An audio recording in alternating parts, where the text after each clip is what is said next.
Seringkali kita mendengar satu ungkapan, seberapa sesatkah bahasa roh? Diskusi mengenai bahasa roh umumnya berfokus pada penafsiran Alkitab. Tujuan dari karunia rohani dan cara praktek tersebut seharusnya ditetapkan dalam kehidupan individu dan gereja. Penting untuk disadari bahwa Alkitab mengendaki kasih sebagai anugerah utama dan segala sesuatu harus dilakukan dengan tertib dan sesuai dengan aturan untuk membangun komunitas kehidupan orang percaya. Sebagaimana tertulis dalam 1 Korintus pasal 13, sebagaimana tertulis dalam 1 Korintus pasal 13 dan pasal 14 ayat yang ke-40. Dalam Kisah Para Rasul pasal 2, peristiwa Pentakosta menggambarkan para rasul berbicara dalam bahasa-bahasa yang bisa dipahami oleh orang-orang dari berbagai suku sebagai tanda pencurahan atau penurunan Roh Kudus yang telah dijanjikan oleh Yesus tak kala Yesus naik ke surga. Bagi banyak pengikut bahasa roh saat ini juga menjadi satu bagian yang masih diperdebatkan oleh banyak kalangan.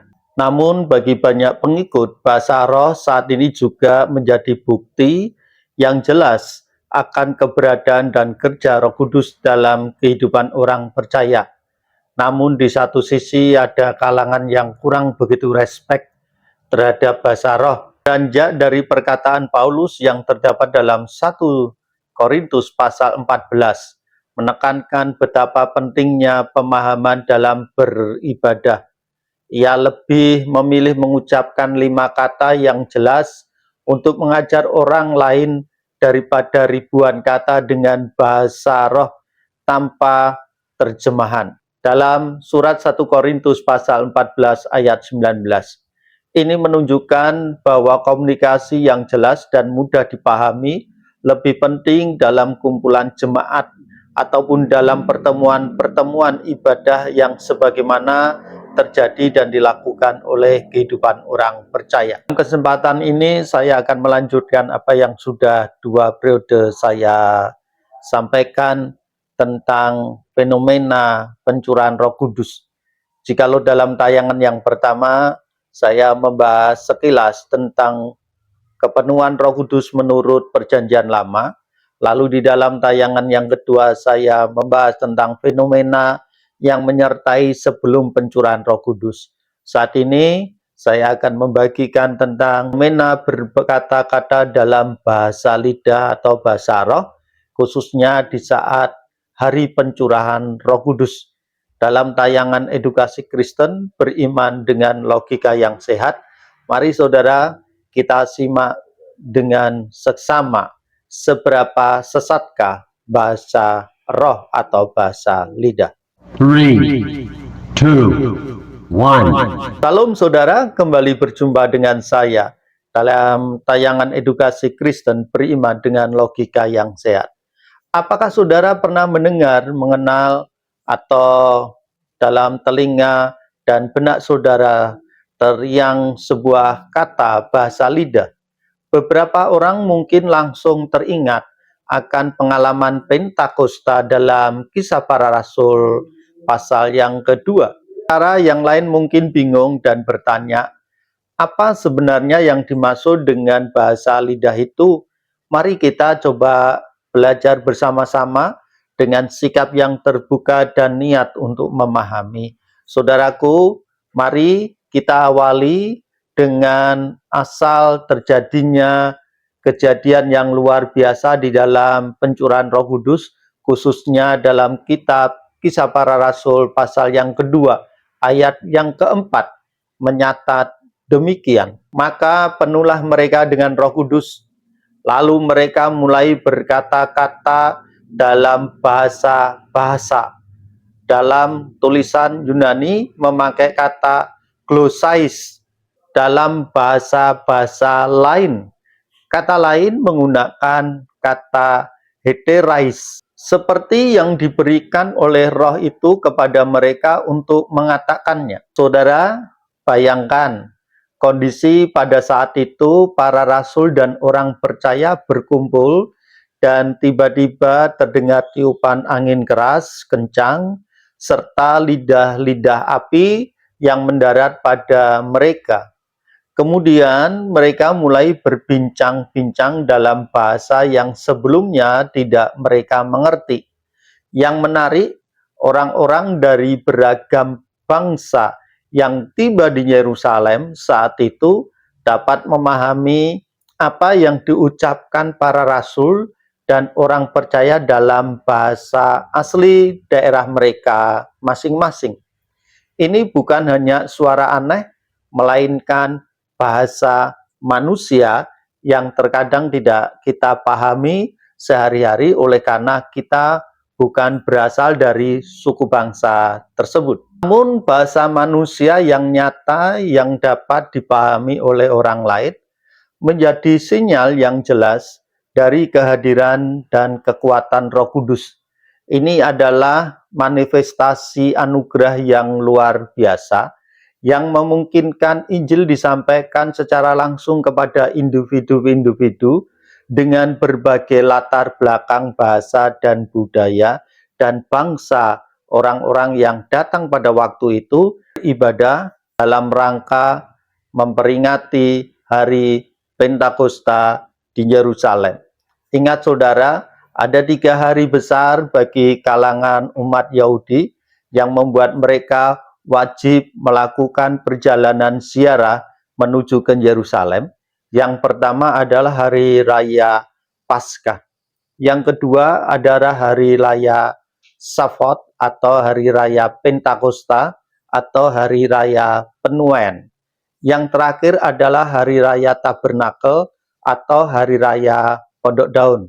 Saudaraku, pada saat itulah mereka datang dalam sebuah keperluan untuk merayakan Shavuot di Yerusalem, dan mereka melihat bahwa bahasa-bahasa mereka telah diucapkan oleh para rasul dan orang percaya yang waktu itu berkumpul di ruang atas di sebuah rumah di Yerusalem.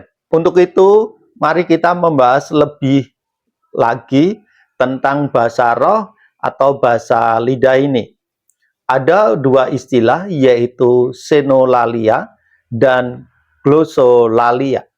Saudaraku, istilah yang pertama adalah senolalia. Bahasa-bahasa lain atau glosais heterais.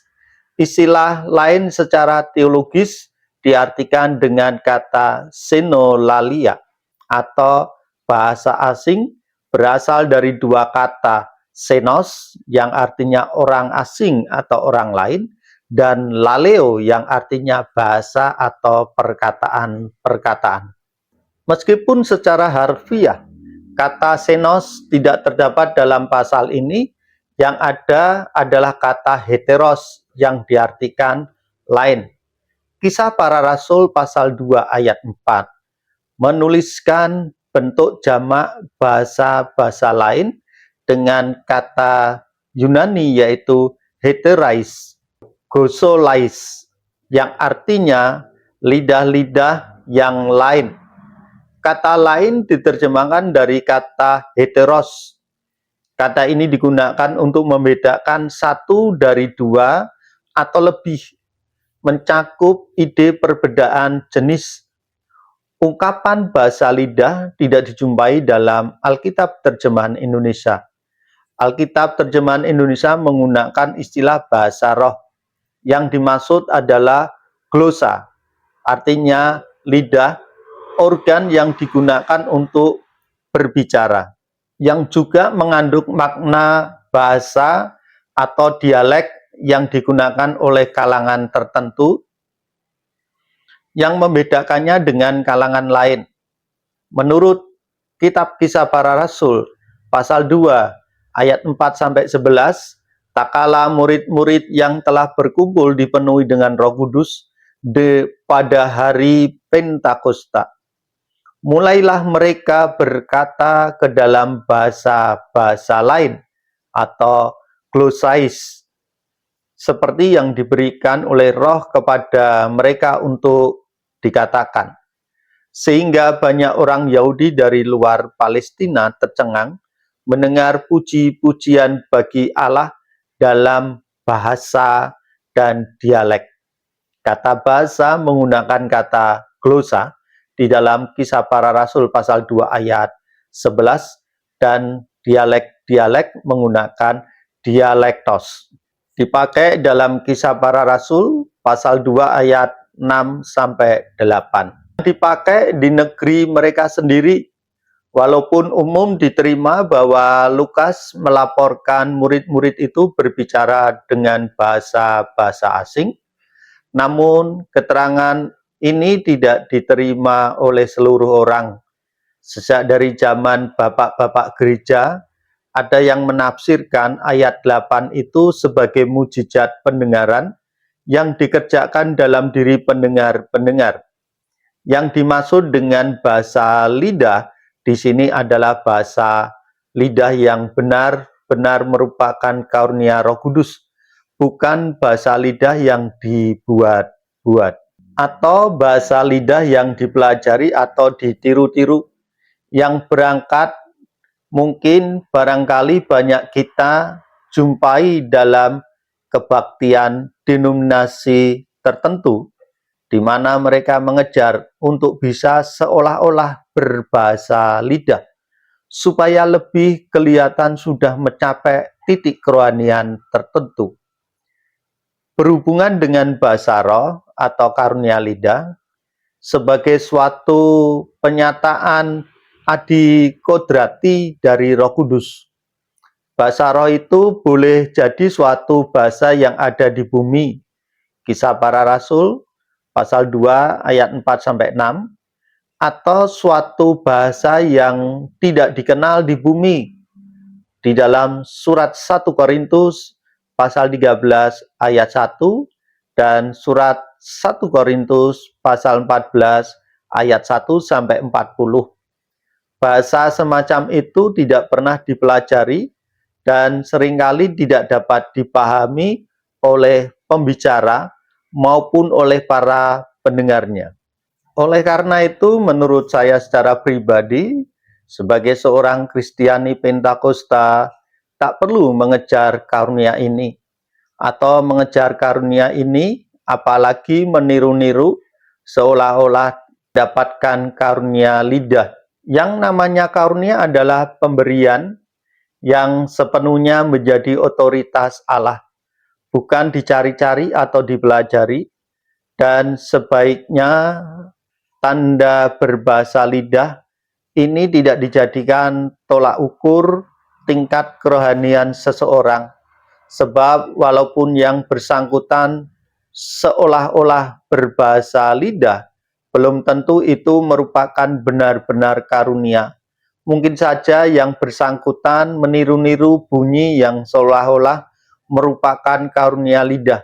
Tuhan mengaruniakan sonolalia kepada para rasul dan orang percaya dengan tujuan untuk memberitakan berita pertobatan atau karya Allah yang luar biasa. Fungsi lainnya juga mencakup keperluan dalam pembangunan tubuh Kristus, agar dapat menilai apakah bahasa roh atau karunia lidah itu sejati, yaitu sungguh-sungguh dari Roh Kudus. Haruslah ditemukan apa yang diajarkan dalam Alkitab. Apabila seseorang mengatakan bahwa ia berbicara dalam bahasa roh, tetapi tidak mengabdikan dirinya kepada Yesus Kristus dan kekuasaan Alkitab, dan tidak berusaha mentaati firman Allah, maka pernyataan orang itu tidaklah dari Roh Kudus. Lalu bagaimana dengan istilah yang kedua, glosolalia? Istilah teologis glosolalia merupakan gabungan dari kata glosa, yang berarti lidah atau organ tubuh yang digunakan untuk berbicara, dan kata kerja laleo, berbicara, berkata, mengeluarkan suara dari mulut.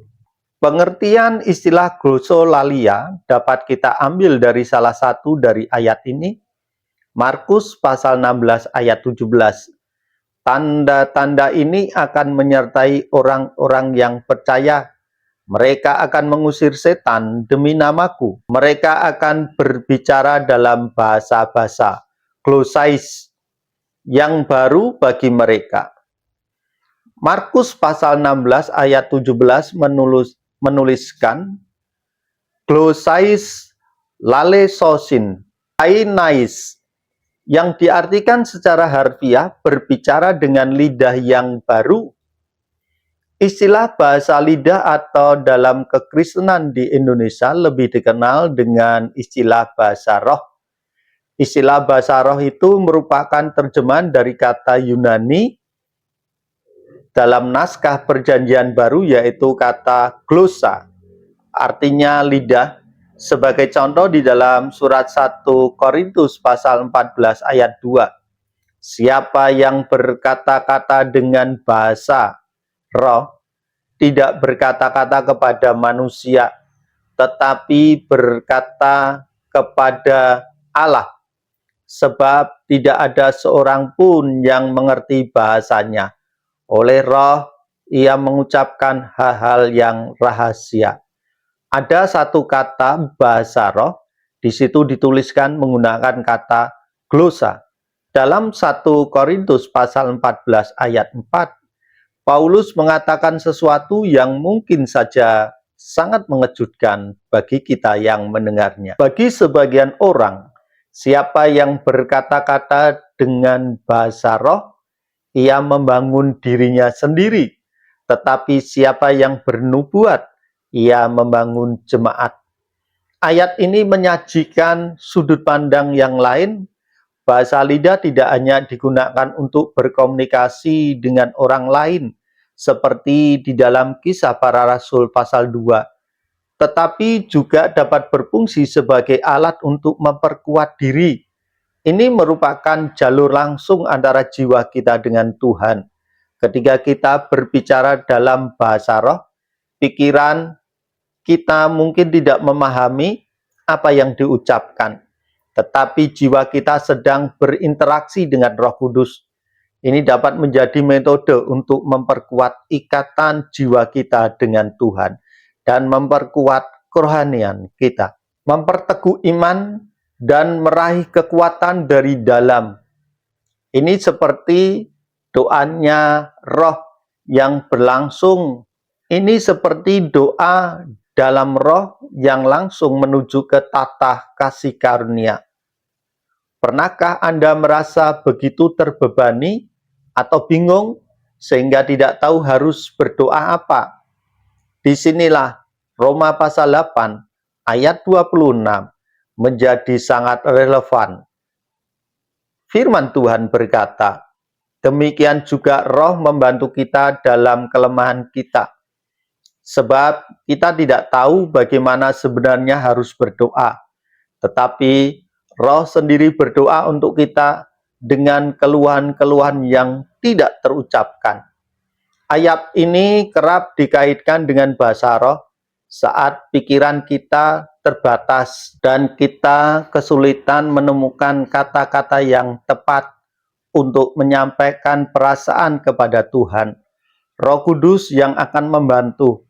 Ia berdoa melalui kita, bahkan dengan keluhan-keluhan yang tak terucapkan, yang dapat mengacu pada doa menggunakan bahasa roh.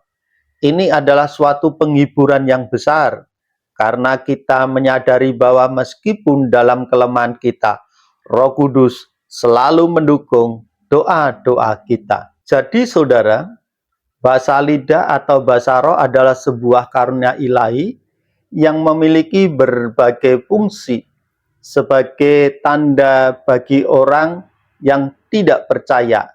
Kisah Para Rasul pasal 2.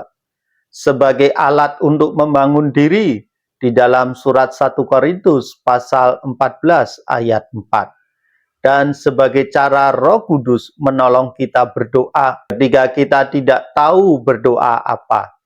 Roma pasal 8 ayat 26 dan Efesus pasal 6 ayat 18. Penting untuk melihat dalam konteks Alkitab secara keseluruhan dengan penekanan pada kasih dan ketertiban. Saudara, apakah saudara punya pengalaman atau pemikiran lain tentang bahasa lidah atau bahasa roh? atau mungkin ada pertanyaan lebih lanjut, silakan saudara tulis dalam kolom komentar. Baiklah saudara, ini yang bisa saya bagikan bagi kehidupan kita semua. Bagaimana pemahaman dan pengertian kita tentang bahasa lidah atau bahasa roh. Kiranya saudara yang ingin menyaksikan tayangan ini, saudara terberkati. Jikalau saudara terberkati, saudara bisa bagikan tayangan ini kepada rekan-rekan kita yang lain, supaya mereka pun terberkati sebagaimana saudara diberkati oleh Tuhan. Puji nama Tuhan, Tuhan Yesus memberkati.